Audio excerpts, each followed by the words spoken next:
What's up, everyone? It is Ty Cole here with Your Voice Media, and today I'm talking to one of the stars of the highly anticipated new series on Starz, Power Book 4 Force. Okay, this is Mr. Isaiah Keys. So excited. As you all know, Power Book 4 Force will follow the story of Tommy Egan and the characters that he comes to play with. And Isaac, you're entering into a space, okay, the Power Universe. This is big. I feel like every time I see a new franchise come out, I can only imagine the pressures because we had the first one with Ghost. All right, we have Ray Kanan that's doing critically acclaimed, doing really well. And now we have Force here. So my question for you is this: as you enter into the Power universe and you've seen how powerful and uniquely layered each character is within those previous stories, was there any pressure you faced when you accepted the role, and how are you dealing with the pressures now? I think, of course, I mean, I think it's about when you say that, yes, it's just when anything is named with the universe behind it, then we know we're talking about something that's, that is bigger than being worldly, So I was a huge fan of Power, still am, and all the seasons after that with all the different spinoffs. And when I got the role, it was like, I mean, of course, excited, but outside of that, it was, I mean, yeah, my own personal home, I was jumping up and down for sure. Like it was one of those things. Yeah.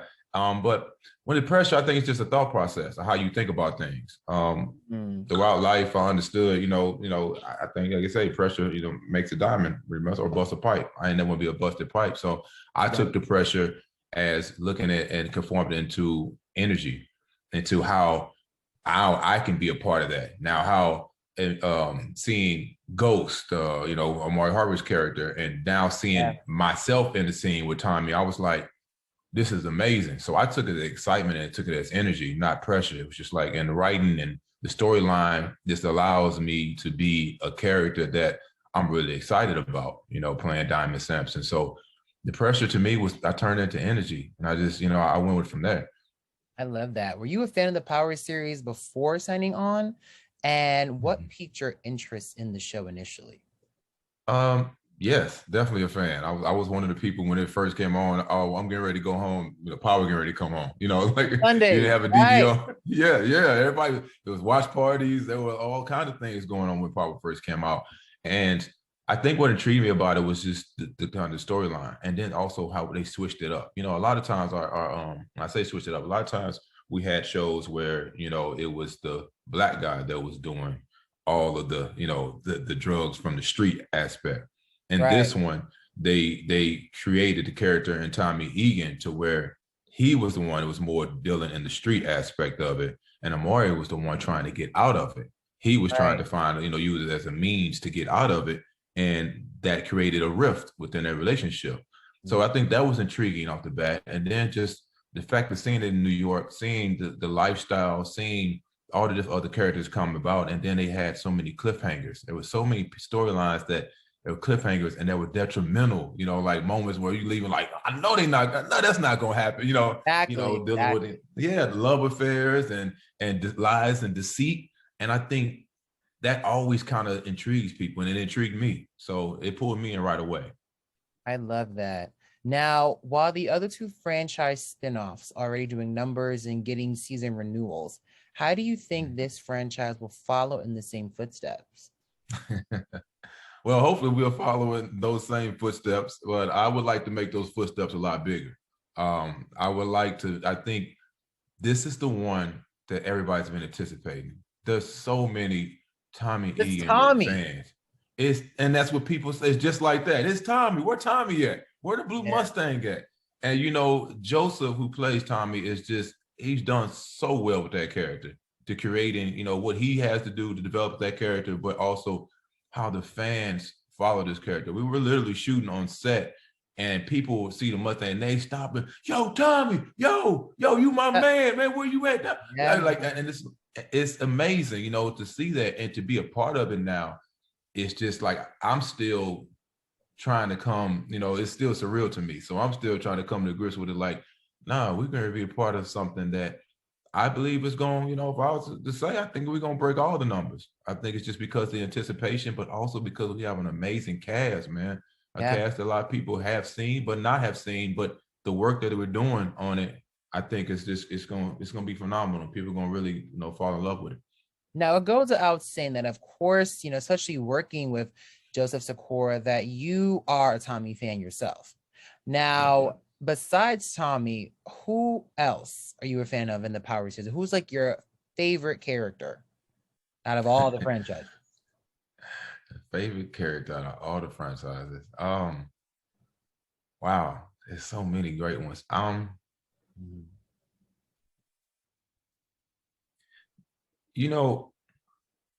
gonna say this. I'm gonna have to say, it's gonna be maybe cliche, but I'm gonna say Tyreek. Reason why I say that is because they put his character into a place where people were hating him. I felt hate for the character in the sense of like, how you talking to your father like that? But they put him in a position to where your father like that. we get to that part, you know what I mean? And still be living life, like living a normal life. But the hatred, and I guess I say it because that's when the actor is doing this thing, because he's allowing people to honestly associate them with their with their character and their real life. And it's like, that's not Tyreek. That's Michael Tyree Turner. You know what I'm saying? Like, it's not. But people are like, no, Tyreek. Hey, man. I mean, the guy was getting death threats. So I guess I associate him as being one of the favorite characters because they put him in a position and he ran with it. He ran with it as a character, and I think that is why the Ghost is doing so well. And yeah. Okay. Now, while people may love or hate Tyreek, what can we know more about your character Diamond? Okay, and what folks can expect? Are we gonna love him? Are we gonna hate him? What can we expect before we see the premiere in February? I think that people are going to maybe have mixed emotions, which I think is great. With Diamond, I think it's one of the things where Diamond is a person that people can relate to just because he's attracted to power and being in a leadership role. He has a lot of love for the city of Chicago, especially the South Side. But he also, his morals and his values are some of the things that got him put in jail, because he's living this street life, because that's all he knew. All he wanted to do was to take care of his brother, take care of his neighborhood, his city in that way. But his morals and values kind of got him in a position where it opens up, with him having to come out of prison after 15 years. And anybody knows that if it ain't prison, transition is hard. So making that transition back after things have changed after 15 years, but wanting his, position back, his seat back, but run things the way he used to do it, the way he thinks he should do it, doesn't always sit well with everyone that's around him. And I think people will fall in love with him on that aspect because he does have a heart. He does kind of want to do things the right way and trust people, but it doesn't always align in the world that we live in, and right now we just want to treat, we're trying to find more love in this world. And I think Diamond is one of them people that, was feared, but he still kind of looked at it as like, man, it's something that dude kind of got a heart. Say it again. The gentle giant. The gentle giant aspect. And he doesn't, he doesn't always want to be that way, but it's something about these streets and the lifestyle he still continue to live that is drawing him in.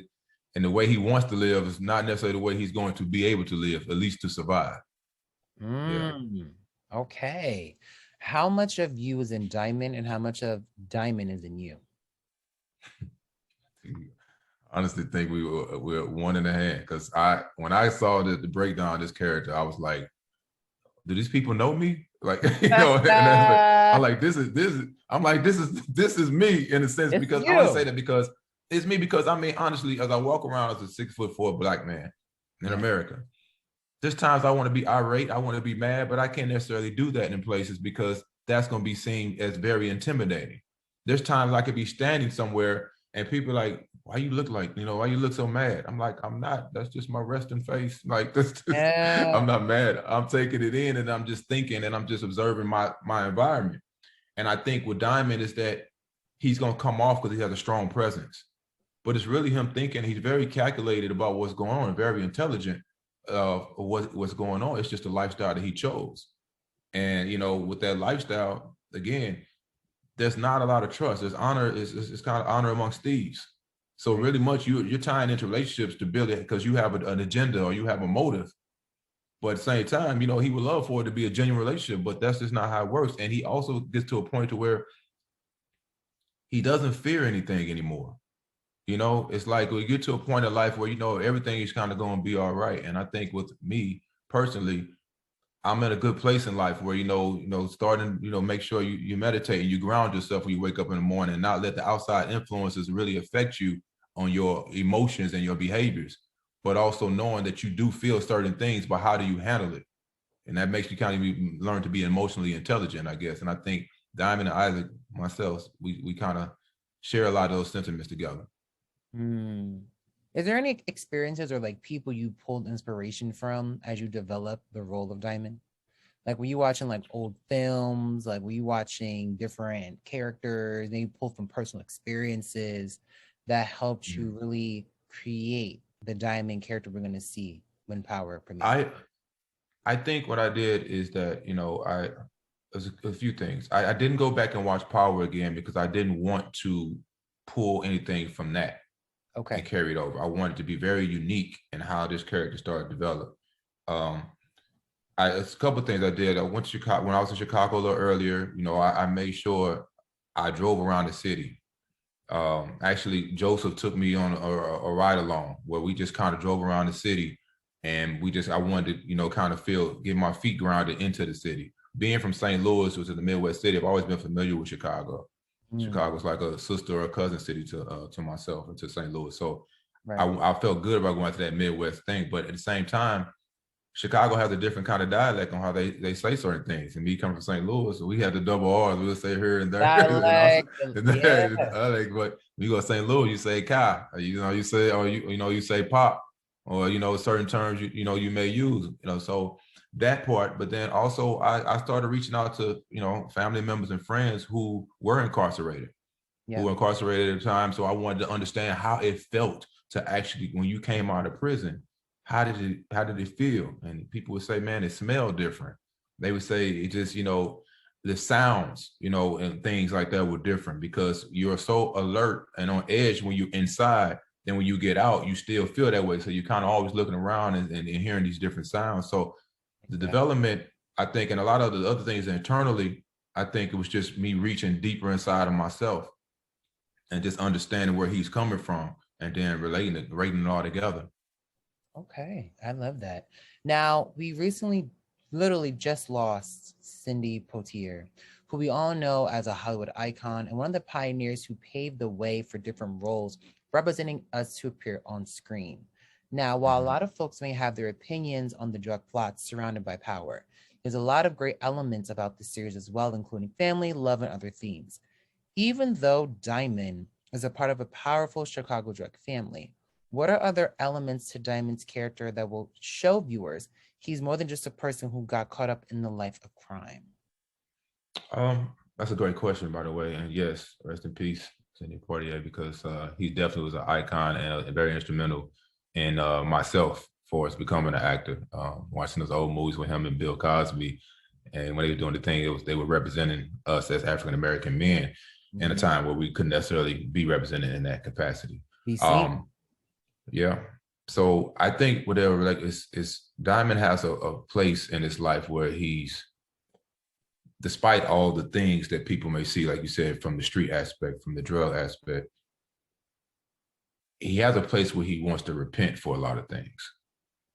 Where he, by being incarcerated, he had to learn and find passions. He had to look at another side of him because he couldn't do the things he was doing outside.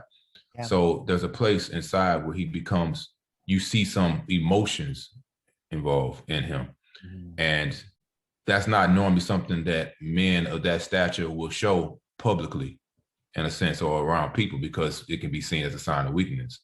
But as he evolves, you'll see that he doesn't really care about that because he knows what he's still capable of doing. And I think fans will see the morality that's on the outer shell of actually what he's doing internally. So it's like, yes, he may be, there's in Power, there's a lot of murder, there's a lot of, things that have to do with the street activity, but he's always fighting that battle. And I think what people relate to is that we're all fighting battles inside. We're all fighting something inside. It's just, does it consume us, or how do we let it out? And I think that's where kind of Diamond lies at. And I think it's still about his community, I think, and it's still about the repentance of, and just trying to fight those battles, which, deals with a lot of things what people are dealing with. A great answer. Now, you had a ride along, you said, with Joseph Sikora. Now, how was it working with him on set in general? Like, is he a jokester? Is he like Tommy? Like, how is it working with him? Man, working with Joseph, man, I tell you what, it was one time where it was we had a scene, and it was just him and I, and we were, we towards the end of the scene, he hit me with the Tommy eyebrow, and he raised it up, and I was like, and I finished the scene, and then after that, I said, "Hey, man," I said, "Hey, you hit me with the Tommy eyebrow, bro." I was like, I almost lost it in the scene, but I stayed strong because you hit me with it. I wasn't expecting. I said, right. I love that. So what I loved about working with him is that he's always he's helpful. He's always very engaged in what's going on. And it was always helpful because he knows the Power universe. He knows who his character is. While we're all building our characters, the rest of the cast, we're kind of building our characters. We're the new ones. So he was always been a place to where you can have a conversation and kind of talk and bounce things off of. He's just been, his door was always open, and we became very close. And what I loved about it is that in our scenes and things of that nature, he, it's like an octagon. Like we're in there to, like, it may be off script, but can you keep going? Can you keep up? Right. Like that. And you need to be able to keep up. And that's how you will gain his respect in this universe. And that's what you want, because you want to be respected. Like you said earlier, it's depth in these characters. There's layers in these different characters and how you evolve. So you need to be able to live up to that expectation. And, he was nothing but just a great friend and person to be able to help in that situation. I love that. Now, there's so much great talent in the show, including yourself. Each franchise has an ingredient to its success. What do you think the ingredient is here for Power Book Force? I think the ingredient is the chemistry.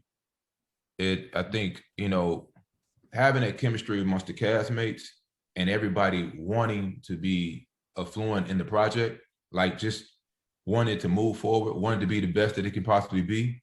And that's not just the cast, that's from always from the top, always from the top, from the producers to, everyone that's involved, cast and crew, which was amazing on our show, because those are ones that are putting in the hours, the production and the crew and everything like that. So I think everybody's on the same page where they wanted greatness out of this show.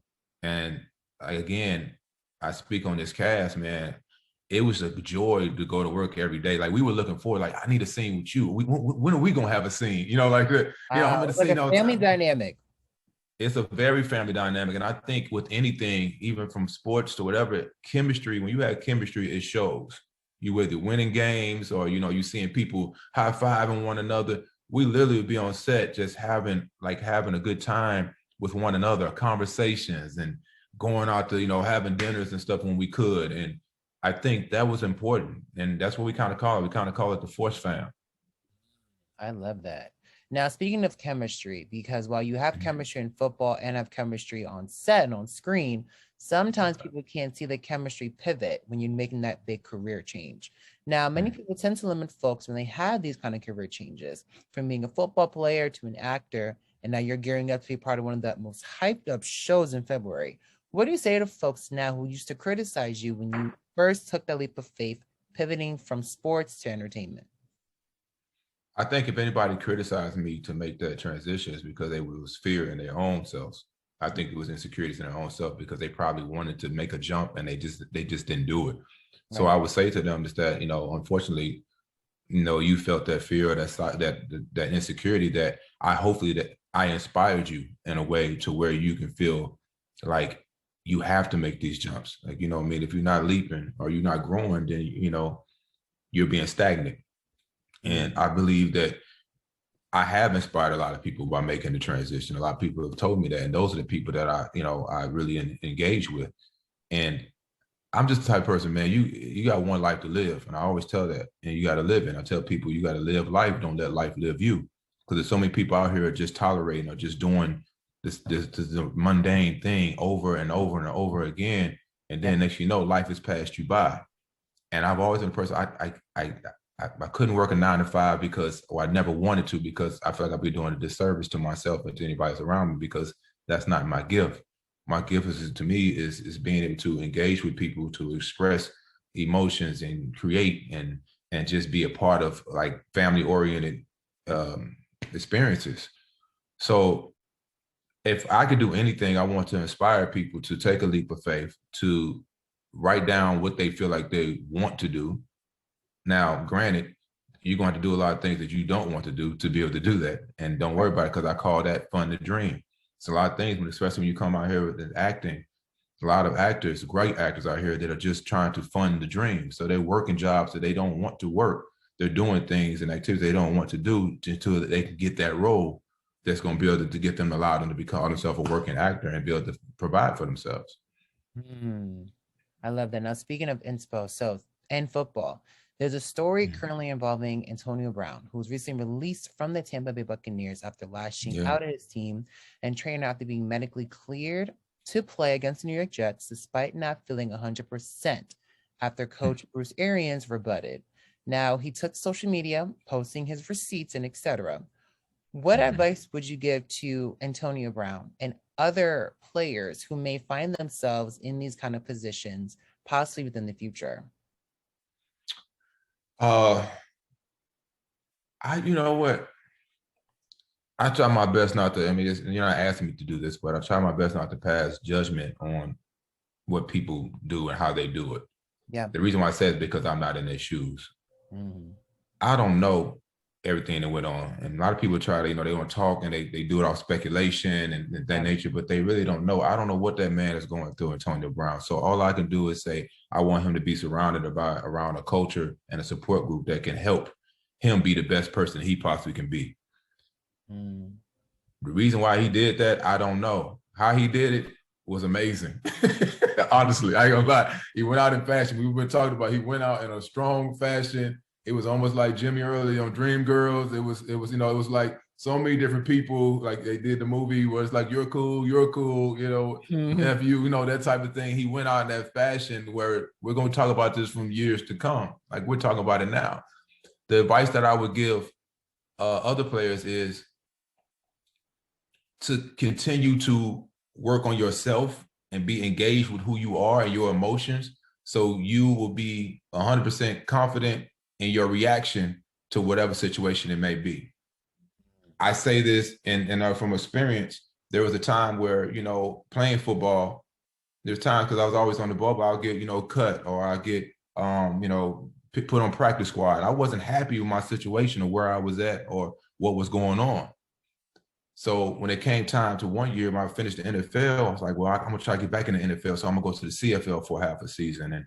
And this, so after that, and I didn't get back in the NFL, I went back to CFL again. I'm like, oh, okay, but felt like they was treating me really in a bad situation. Like I was hurt at 1 minute, then they wanted me to fight to get the starting job that I had before. There's all different things that kind of turn around. They end up cutting me. A lot of moving parts. And it's a lot, people don't understand what you're going through mentally with all the kind of rejection, with all the talk and all the banter that's going on behind the scenes, and how you feel, because you're putting your body on the line for somebody else to just trying to tell you what to maybe do or what you need to do, and just because they paying you a lot of money. But after a while, it ain't about that. So that last year in the CFL, they called me in the room to cut me. And they even told me, it's like, well, we played you every snap before because we were trying to trade you. All the times that I got cut in the NFL, I was always, yes, sir. You know, I appreciate the opportunity. I was very, just very professional. Yeah. Well, this last time when I knew it was over in the CFL, they had you fed up. Everybody, man, that built up. And look, that built up. I cussed everybody in that room. I even cussed the walls out in that room because I just let it out. I knew it was over. And then when it got to that point, it's like I was ending that chapter of my life. And I kind of feel like that Antonio Brown was doing that in a sense. And he was just kind of giving all the naysayers, everybody that was been talking about him, and even the wrong moves that he may have done in life to other people or to him. He was just saying, you know what, I'm out. Yeah. I'm excusing myself from the situation. I'm excusing myself from the table. And that's awesome. Yes, sir. Yeah, man.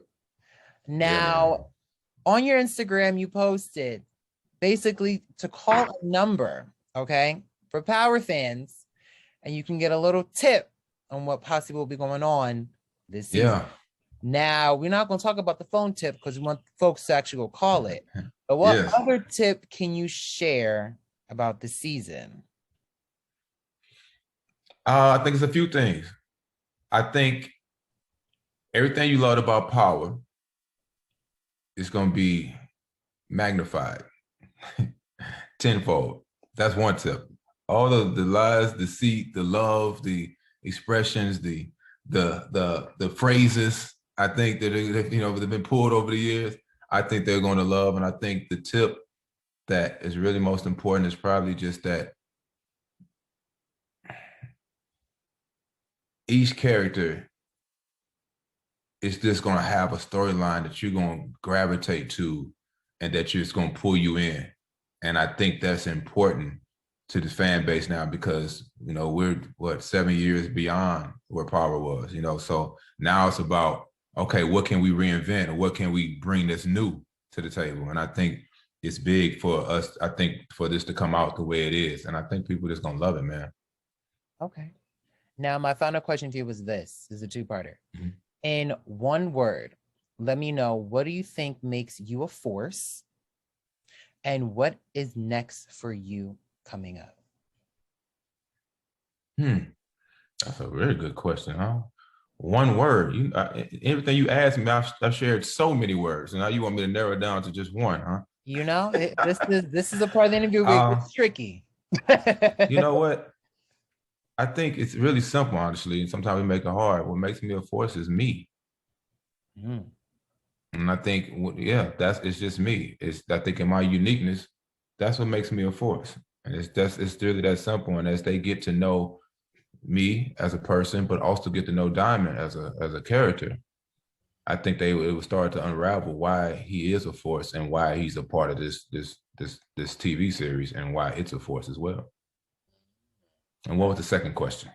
What's next for Isaiah? For Isaac? What's next? Yeah.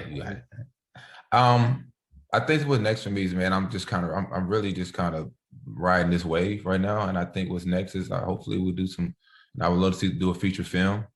I would love to do that and a part of our hiatus. Sometimes I look at the aspect of just writing a book about just my journey as I've come up, and seeing where that goes. And I really just want to just excited about these fans seeing Power Book 4 Force, calling that tip numbers. They can get the tips on what's going on.